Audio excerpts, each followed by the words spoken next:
ancestor and your children pray to you, and they say, oh, grandma, my face got scratched by a rock. You say, oh, I know what that feels like, because I came into the earth and learned it. That's what Orisha don't have. That's why you don't serve them. Orisha never walked the planet. They're allegories. They're thoughtful. Just like in the Bible, people still talk about, oh, because you know when the apostles walked, there were never any apostles.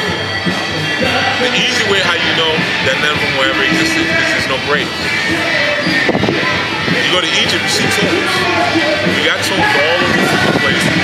You don't have one grave not what's happening, Captain.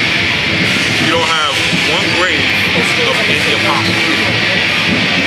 Not even like the greatest ones, like Paul or Barnabas. Nothing. Because they're concepts. That's why they were called disciples, because they're the 12 disciplines that you have to master in order to become Christ. The Orisha are disciplines and spiritual personalities that you master in order to become yourself again.